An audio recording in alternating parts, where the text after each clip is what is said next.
Hey, what's going on? Rasan is back with another podcast. This time it's probably not going to be a JitsCast, even though I'm going to talk about some Jiu Jitsu stuff here in a little bit. Because I'm on the way to Jiu Jitsu. Notice what I'm wearing if you're watching this video. I'm wearing a rash guard, and I'm wearing an old school Mirkatsu honey badger hoodie here. So, something happened the other day that I felt I needed to talk about that kind of bothered me. Sure as everybody's heard by now, in the UK, there was an Ariana Grande concert, and there was a terrorist attack at this concert, which is very tragic. I mean, over 20 people were killed, including children.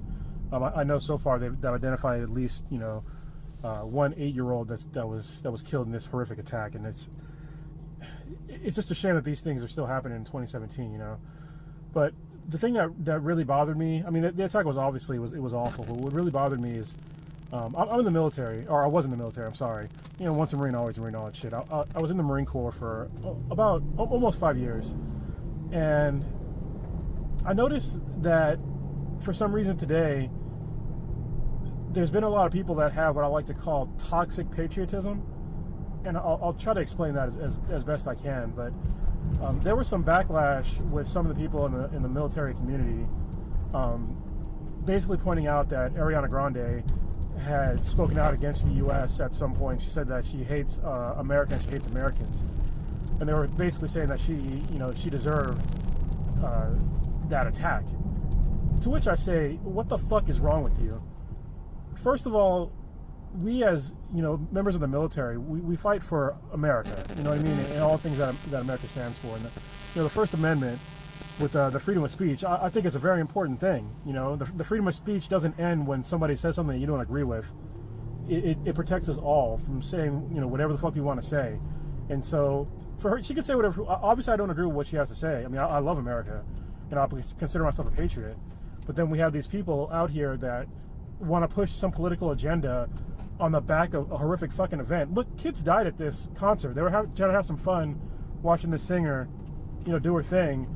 And they were ripped into by a fragmentation bomb, basically, with like nails and a whole bunch of shrapnel. That's a pretty fucked up way to die, and a pretty fucked up way to end your life when you're a child. I don't understand anybody's mindset that would try to politicize or say anything like that. I mean, if somebody says, I don't like America or I hate America or whatever, that doesn't mean they deserve to fucking die, or that people that are watching them do a performance deserve to die either. I mean, what the fuck? That doesn't make any goddamn sense. It's fucking bullshit. And I wish people would kind of wake up and have some goddamn compassion. You know what I mean? I don't know when this has become acceptable to sit there and feign, oh, America's so great, and then shit all over somebody for just saying they don't like America. You know what I mean? It's okay for them to say they don't like America. It's their opinion. They're entitled to it. I have a lot of opinions that people probably don't like, and I can say what the fuck I want because this is America. Like, if you want people to be censored because of their beliefs, then it's not America. That's some un-American shit to say and to do.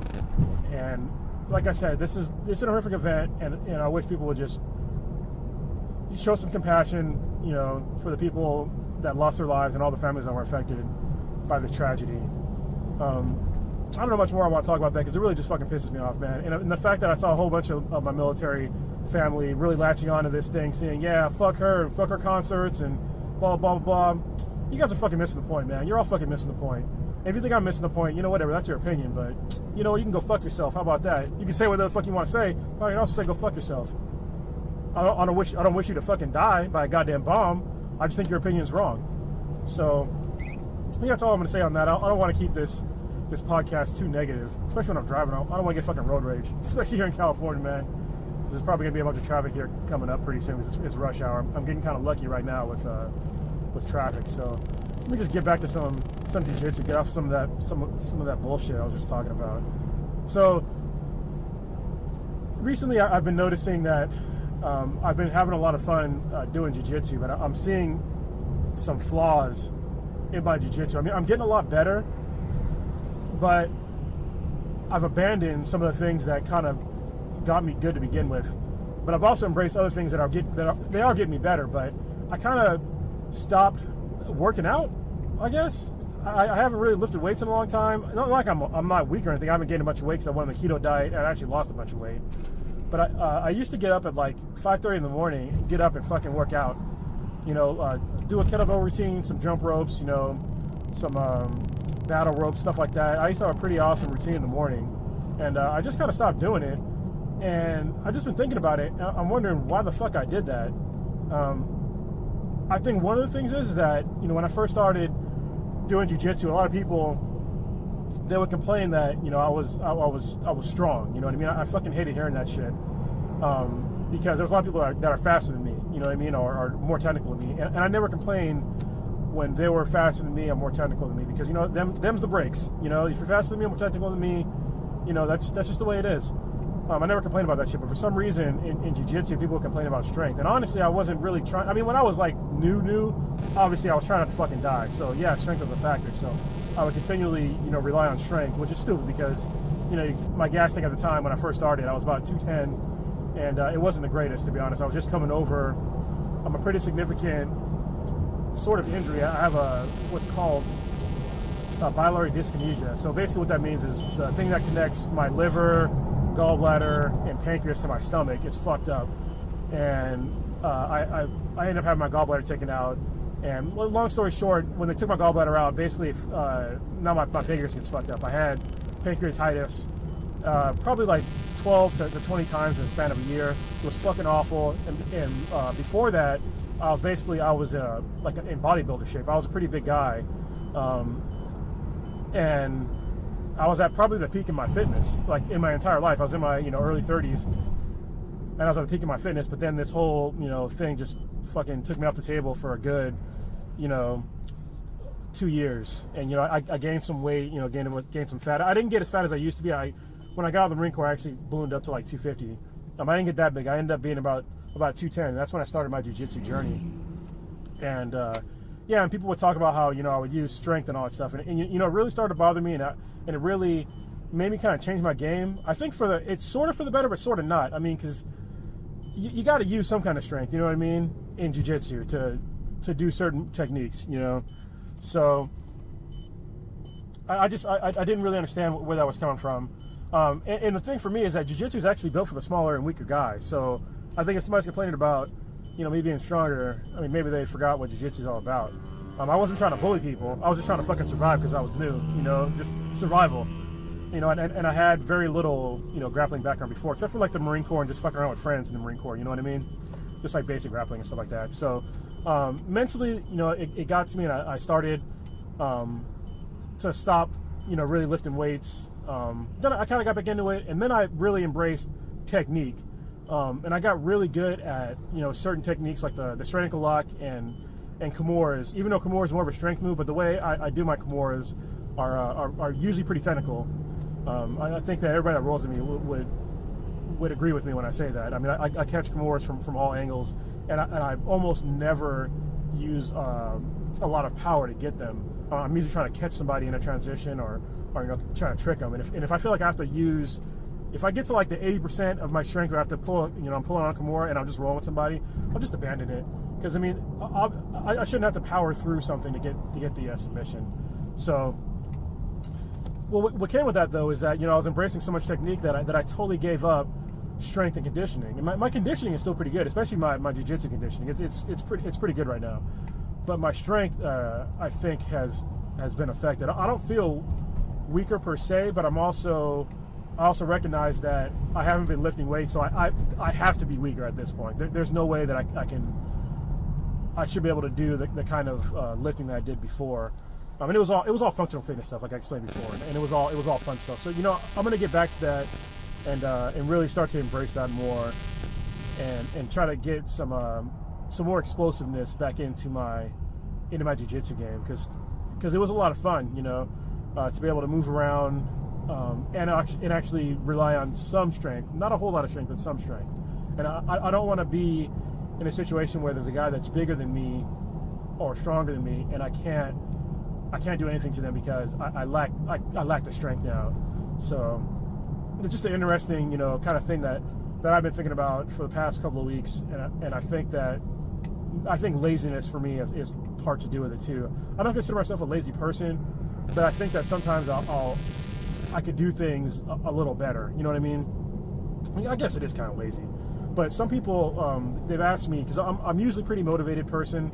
You know, I'm pretty successful in my career. I'm a computer nerd, so I've been doing that since I was in high school. Basically, I've been doing some sort of IT job since I was 17 years old. So that's 20 years at this point. So that tells you how old I am, and I'm pretty good at it. And I like to do things that I'm not good at now. I think that's one of the reasons why jiu-jitsu really appealed to me, is because when I first started, I was fucking terrible. I was getting my ass kicked on a daily basis, and I fucking loved it, because it was something where it just clicked in my brain where, you know, I'm used to doing things that I'm good at, and now all of a sudden I'm not, but I can see there that there's a path to me to get better. And with the training partners that I had, I go to a really good gym called Full Fitness in Newark, California, and I'm under Mauricio Alonso, which, you know, most of you all know. He's a really good coach, and everybody that I'm there with, they're all really good too. And I've really been embracing jiu-jitsu and just really being a student of the game, and working on my techniques and really adjusting what's good for me in jiu-jitsu. I think that's what a lot of people with jiu-jitsu might kind of not understand when they first start, is that jiu-jitsu is entirely customizable to you. If you guys have seen the videos of me and Mauricio, we have drastically different body styles. I'm kind of built like a gorilla, and he's built, he's more lanky. I mean, he's a really strong guy too, and he's tall and lanky, but he's really strong. So there's a lot of techniques that he can do, like way easier than me. Obviously, he's a fucking black belt. I'm a blue belt, all right? But there's techniques that he can do naturally that are way easier for him than it is for me. Like at first, you know, when I was first doing jiu-jitsu, I thought I would never be able to do a triangle, especially the way that some of these lanky guys can do it. And they can easily throw their legs up and catch me in a triangle, or anybody in a triangle. You know, for me, when I first started, I just could not get my legs in that position. You know, after I lost some weight and worked on some flexibility, now I can definitely get triangles. But Mauricio's style of jiu-jitsu and my style of jiu-jitsu are really different, like I said, because his arms are longer and his legs are longer. So what he's going to go for are things that I'm not going to go for. So for him, things that are kind of more natural are going to be like chokes, darces, triangles, you know, shit like that. And for me, you know, doing the things that are more compact, like, you know, straight ankle locks and Kimuras and stuff like that, those are more to my style. And I think that, you know, if you're listening to this and you're a new white belt, or if you're still struggling in your jiu-jitsu journey, I think you should really consider evaluating your game and your body type and seeing what works for you. I think that's what really propelled my game. And I'm not the best fucking blue belt on the planet, all right? I'll be the first to admit that. I'm pretty good, but I'm nowhere near the best. Not even, I'm probably average at this point. Well, maybe a little better than average, but, you know, but I've seen myself get better just through customizing jiu-jitsu to me. So a tip for me to if you're new is really, I mean, obviously follow your instructor's drills and whatever style is, but also you need to figure out, well, what's going to work for you. You know, what's going to be your go-to moves. Those are really important. Like when I first started doing jiu-jitsu, my go-to moves were, what the fuck did I start? When I first started doing head and arm triangles. Like I used to fucking love those things. And I figured out how to chain those together, because I would get to side control and look for the head and arm triangle. If I couldn't get that, I would go for the Americana. If I couldn't go for that, I'd go for the Kimura. If I couldn't go for that, I'd go for the straight arm lock from side control. If I couldn't do that, there was like this weird step over fucking thing that I used to do that I completely abandoned for what's called the ninja choke, which is where you use your own gi to choke somebody. And these are all things from one position. It was from side control. Once I figured out that I can chain shit together by throwing up multiple attacks and having them have to defend certain attacks and then knowing what they're going to do next, that's where shit started to click for me. And I think that if you're new and you're struggling, it's because you don't know how to, first of all, you're probably lacking the basics. So definitely work on your basics first. And once you get those down, then really try to get your own customized game. When I say basics, I mean basic shit like shrimping. There's a lot of people that I know that don't shrimp properly, and it's really fucking weird to me. It's like, I've seen some white belts that have been going, you know, to our gym for months, and they still don't shrimp properly. And then once we do like certain techniques, they'll be confused on which way their body's supposed to go. It's because they're missing that basic technique. Shrimping is super fucking important. Shrimping is also called hip escape, depending on what kind of gym you go to. So it's a super basic movement that can get you out of a lot of trouble. Like I used to not use it a lot, and then once I started using it more, I can escape, especially in no-gi, I can escape shit pretty fucking easily now. Like if somebody gets the side control or mount on me, I'm pretty confident in my escapes, or at least my defense. You know what I mean? I think that's really important, is knowing that defense. And then getting back to what I was saying before, when you customize stuff to you, and you start, understanding attacks that are good for you and your body type, also understand how to defend those. And I think that's another thing that people sort of miss. They'll get really good at attacking with a technique, but they'll have no idea how to defend them. Because I mean, yeah, it's cool to attack somebody with your quote unquote signature technique or your finishing move. That's dope. But you also have to know how to defend it, and you also have to know the downfalls of those techniques. Because there's not, I don't think there is. Well, there probably is like a perfect technique. I think the renegade choke is pretty fucking perfect if you do it right. You know what I mean? It's pretty high percentage, low risk. And I'll give you an example of what I'm talking about. For me, I got super good at the straight ankle lock. The main reason why is because partway through my jiu-jitsu career, I tore my TFCC. It's a tendon that goes through your wrist. I'm pointing to where it is. It's on the outside of your wrist, and I tore it about 60%, and I had to get it repaired. And when I got it repaired, they told me I couldn't do jiu-jitsu for like 4 months. I was like, it seems like a long fucking time, to be honest with you. And I knew I was going to struggle with staying off the mats for that long, especially after jiu-jitsu does a lot for me, which also helps me with because I have depression and PTSD, which I'll talk about on a different podcast. And jiu-jitsu really fucking helps me with that. And I knew if I stopped doing jiu-jitsu and I couldn't work out, because obviously I was down one hand, that I might slip into some sort of depression. And so, I would go to the gym. Basically, I had the surgery done. I was in like a splint for a month. And after I got taken off, I still had to, I still couldn't basically use my hand. It was worthless for a good, basically 3-4 months. And the physical therapy for that was pretty fucking brutal too. But anyway, getting back to what I was saying, I decided to go to the gym with my splint after the surgery, just to watch, to make sure I just keep my mind sharp on jiu-jitsu. Just don't forget, what it's like to be in the gym, looking at these techniques, watch people drill, shit like that. I mean, that's good and it's bad. It was great because I got to do what I wanted to do. I got to see, make sure I didn't, miss stuff. But it was bad because I wanted to get on those fucking mats. I was so hungry to get back on those mats. So what I did was, my workaround was I took, after my hand got out of the splint, where I could kind of move around a little bit, where I could safely be out of the splint, what I did was, when I went to jiu-jitsu, I put it back in the splint, and then I would take my hand and put it in my belt, and then hold on my belt, and basically roll one-handed. Okay? I know that sounds fucking ridiculous, but it made my game so much goddamn better, because I never noticed how bad my balance was. You don't notice how bad anything is until you take something away. And I'm right-handed, and so it forced me to use my left side way fucking more than I used to. And I think that really balanced my body out eventually, once I got my hand back and rehabbed and stuff like that. So I got good at straight ankle locks because I could do that with one hand with the gi. I could do it one hand without the gi too, but it's pretty fucking difficult. You have to be pretty unskilled for me to catch you with that. But anyway, so I got good with the straight ankle lock, attacking with a straight ankle lock, okay? I wasn't good at defending it yet, but I knew how to catch somebody with that shit real fucking quick.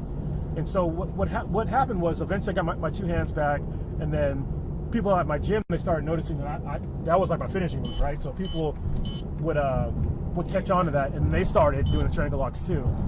And when they started doing that, I started getting caught in straight ankle locks. And I was wondering, how the fuck am I so good at doing this move, but I'm so terrible at defending at it? It's because I didn't really understand how to defend it. And so once I really started researching and through trial and error how to defend it, I got really better at attacking, because once I knew how to defend, I knew what they were probably going to do to defend it, and it made me expect that if I didn't catch them with that submission right away, I knew where they probably were going to go.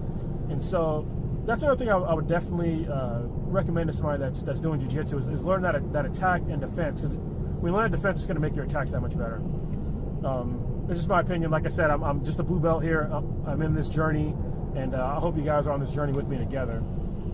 If you're new, this is probably gonna benefit you way more than if you're more experienced. But I don't know.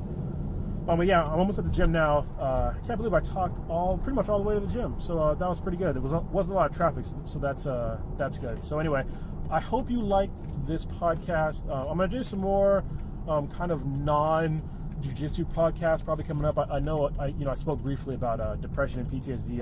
I want to talk about that at some point in a podcast. There's a few other things I want to talk about too, about like my time in the military and how I like to stay kind of disciplined about things and how I could probably help people. I'm not a fucking self-help guru by any stretch of the means, but I do have people that ask me, like how I do certain things. Like I don't use an alarm clock, which people think is weird, and I haven't used an alarm clock ever since the Marine Corps. So I think those are like little things that help me stay disciplined every fucking day.